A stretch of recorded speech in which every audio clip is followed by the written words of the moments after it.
Pessoal, vamos começar aqui a disciplina com alguns conceitos fundamentais.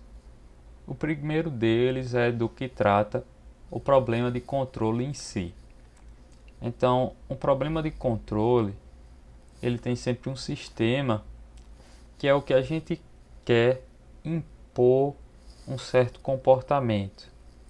Então, a gente vai querer que o sistema funcione da forma desejada. Para se fazer isso, geralmente eu tenho um processo que sempre se repete em problemas de controle. Esse processo está aqui embaixo, que é medir, comparar, atuar. E esse ciclo se repete. Então, seja qual for o meu problema de controle, não vou dizer seja qual for porque fica muito geral, né? Pode ter algum caso que fique fora, mas pensamos aqui em alguns problemas de controle. Por exemplo, nível de uma caixa d'água que eu quero controlar para que ele fique numa determinada região, não tão alto para que a caixa d'água não sangre, não tão baixo para que falte água. Então, como é que seria esse problema, né? Eu teria que medir esse nível.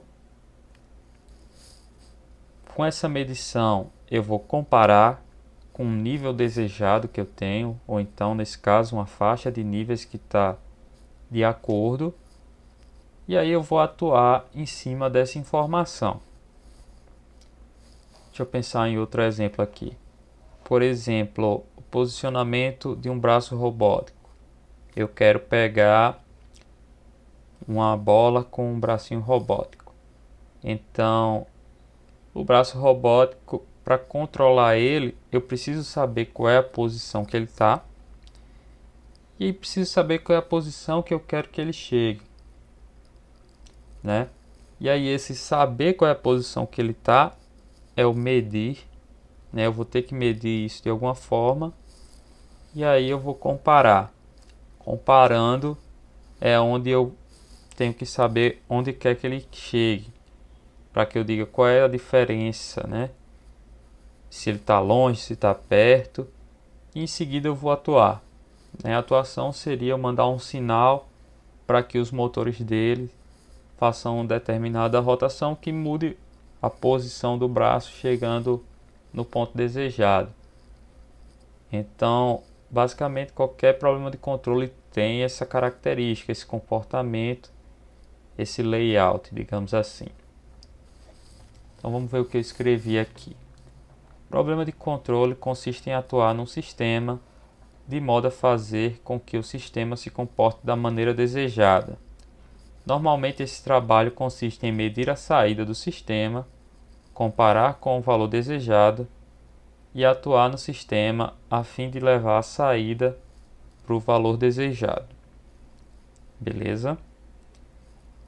Então vamos para os componentes básicos de um sistema de controle. Então o sistema de controle assume a forma. O que é que eu tenho aqui? Vamos começar pelo meu sistema, né, só para ilustrar o que esse diagrama significa, né? Esse diagrama de blocos. O meu sistema ele vai ter uma saída que eu estou chamando aqui de Y. Essa saída ela vai passar por um sensor que vai medir essa saída. E aí eu vou comparar essa saída medida com uma referência, um valor desejado para a saída. Quando eu comparo, eu tenho um sinal de erro. Esse sinal de erro vai ser usado pelo meu controlador para definir qual vai ser o esforço de controle, qual vai ser a ação que ele vai fazer no sistema. E aí ele faz essa ação por meio desse sinal UDT, que vai atuar no meu sistema, gerando aí uma nova saída e esse ciclo se repete.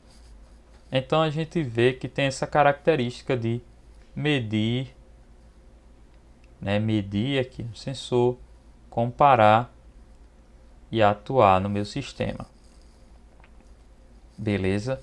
Isso não vale somente para problemas que eu posso dizer pontuais ou bem gerais mesmo, talvez, de controle, mas se a gente for até olhar um pouco mais de forma abstrata, até por exemplo num ser humano a gente vê um comportamento como esse. Então, se eu quero, por exemplo, a gente citou o braço robótico, se eu quero pegar algo com o meu braço, eu vou estar olhando, né? Então vou fazer o movimento com o meu braço. Nesse caso, meus olhos vão ser o sensor, que os olhos vão, junto com o cérebro, é claro, vão estimar a posição do meu braço, a distância que está faltando para eu chegar onde eu quero. E aí o cérebro, que é o controlador, vai interpretar essa informação, sabendo aonde eu quero chegar, e vai gerar um esforço de controle, o de T, que seria, né, um esforço de controle, o de T, que moveria meus músculos para chegar onde eu quero. Então, mesmo um caso desse que é mais um pouco abstrato, um pouco foge dessa separação entre sistemas, porque tudo é o corpo da gente, mas ele tem esse mesmo comportamento. Então, quais são os componentes desses sistemas? Vamos detalhar um pouco mais esses componentes. O primeiro componente, eu tenho um sistema, que é esse aqui, e o sistema é aquele que o comportamento desejamos controlar, né? No caso de um sistema de controle. Pode ser real ou não. Por exemplo, no caso de não ser real, pode ser um modelo computacional. E aí, como vocês sabem, a palavra sistema é uma palavra bem ampla, né? E muito usada na engenharia, vocês já devem ter se acostumado. No caso de controle, a gente termina usando também como sinônimo a palavra processo ou a palavra planta, né? Então, controlar um processo, controlar uma planta. E aí eu uso processo ou planta quando eu estiver falando de um sistema real ou um modelo detalhado. E aí, outro sinônimo seria modelo, controlar um modelo. E aí, quando eu falo isso, seria o modelo matemático de uma planta. E aí eu tenho mais ou menos uma dualidade entre esses dois, em que um é o sistema real e o outro é o modelo matemático que simula o sistema real. Mas também eu posso ter uma dualidade entre esses dois aqui. Eu tenho um modelo matemático, que é o que eu chamo de modelo, que vai ser simplificado. E aí, nesse modelo simplificado, eu vou projetar meu controlador para atuar. E eu vou testar meu controlador num modelo detalhado, num modelo mais complexo, num modelo que chega o mais próximo possível do sistema real. Então tem essa dualidade, né? Muitas vezes não é tão benéfico eu projetar meu controlador levando em conta um modelo muito complexo. Então eu uso um modelo simplificado que atinge o que eu quero atingir em termos de ser parecido com o sistema real, mas numa esfera reduzida, e permite que eu projete meu controlador de forma fácil, sem entrar nas complexidades todas desse modelo detalhado, né? E com o meu controlador projetado para esse modelo mais simplificado, eu consigo atuar no modelo detalhado ou no sistema real. Beleza? Então, o meu bloco de sistema, o meu sistema em si, ele vai sofrer uma ação U de T e vai fornecer uma saída Y de T. Essa saída pode ser um dos comportamentos que a gente deseja controlar, né? Algumas vezes a gente termina englobando como sistema o que seria o que a gente poderia pensar também como um sistema e um atuador. Então, se eu tivesse um controlador aqui que lançasse um sinal de controle U de T, esse controle iria para o meu atuador, e do meu atuador, ele que faria a ação propriamente dita no meu sistema.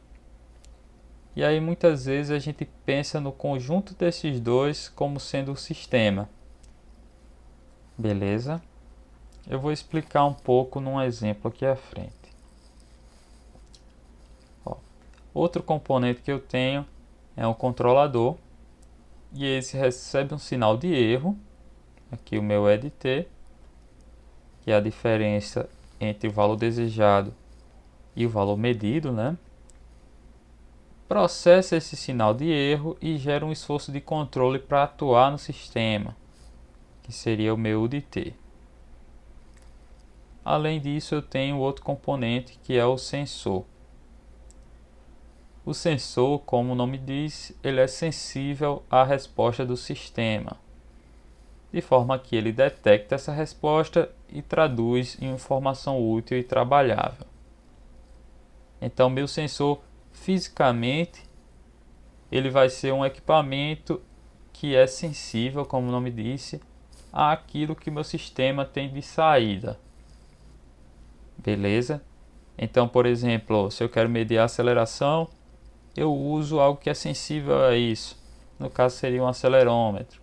Se eu quero medir a pressão ou uma força por meio de um piezoelétrico, ele vai ser sensível a isso, né? E daí, acredito eu que vem esse nome sensor. Muitas vezes, em caso principalmente de controle também, o sensor é omitido.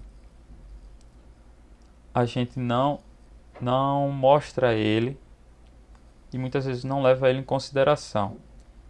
Isso vai ocorrer ou para simplificar a análise, ou porque o comportamento do sensor ele consegue ser rápido e preciso o suficiente para que sua influência seja negligenciável. Quando eu omito o sensor, meu sistema fica dessa forma. Então, a omissão do sensor faz com que eu considere que a saída real do meu sistema é o que eu leio, e também que eu leio ela em tempo real. Então eu vou considerar que o sensor que estava aqui, ele vai passar isso direto em tempo real com a precisão, digamos, infinita. Não é, na realidade, isso nunca vai acontecer, né? Mas muitas vezes o sensor ele consegue ser tão mais rápido que o sistema e o controlador para o que se trabalha. Às vezes a dinâmica dele é mais rápida, então a gente considera que essa informação só passa daqui para cá sem ter um componente intermediário. Então eu vou estar comparando diretamente o valor desejado com a saída real do sistema. Só que implicitamente a gente sabe que é uma saída medida, né? Beleza? A gente também vai trabalhar com essa omissão desse sensor durante a disciplina quase toda, né? Durante a disciplina toda. Então, a gente vai ver muitas vezes o problema de controle sendo mostrado de uma forma parecida com essa aqui. Vamos lá. Em relação aos sinais, eu vou ter um RT, que vai ser a minha referência ou valor desejado. Está aqui o RT. Também a gente pode grafar ele como um YD, né? Como um YD de desejado. Seria a minha saída desejada. Eu vou ter o EDT, que é o sinal de erro entre a referência e a saída do sistema. Vou ter o UDT, que é o esforço de controle que atua no sistema.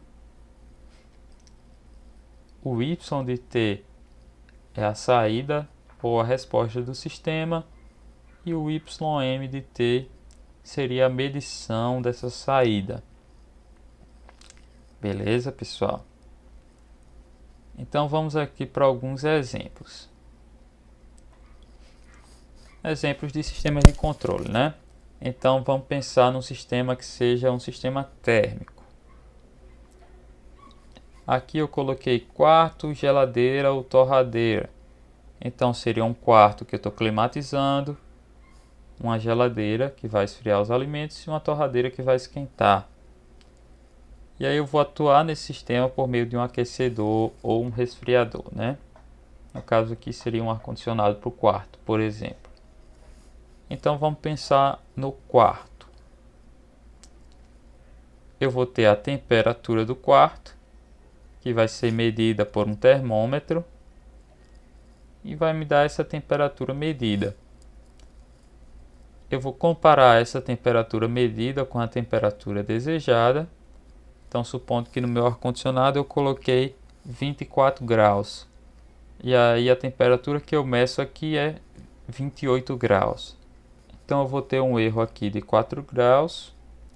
E o meu controlador, ele vai interpretar essa informação e vai dizer, opa, tem que resfriar mais. Esse é meu UDT. E esse sinal vai para aqui, para o meu aquecedor, resfriador, que vai atuar diretamente no meu quarto, né? E aí, como eu disse, muitas vezes a gente considera esse quadrado aqui envolvendo esses dois como sendo o sistema. Ou então a gente considera que muitas vezes é suficiente também esse quadrado aqui como sendo o controlador. É o controlador como sendo não só a parte lógica, mas a parte de atuação também pode ser. Beleza? Outro sistema seria uma caixa d'água. Então, eu quero controlar o nível de uma caixa d'água. Esse nível é H de T. Então, na minha caixa d'água, eu vou ter um nível, o nível em que está a água. E aí eu vou ter um sensor para ler esse nível. No caso aqui, um sensor de nível, ou uma boia, ou algo do tipo. E aí eu tenho o meu nível medido. Esse nível medido eu vou comparar com o nível desejado. E isso vai me gerar um sinal de erro. O controlador mais a bomba, que eu agrupei dessa forma nesse caso, vai interpretar esse sinal de erro e vai atuar no meu sistema. Como é que vai atuar?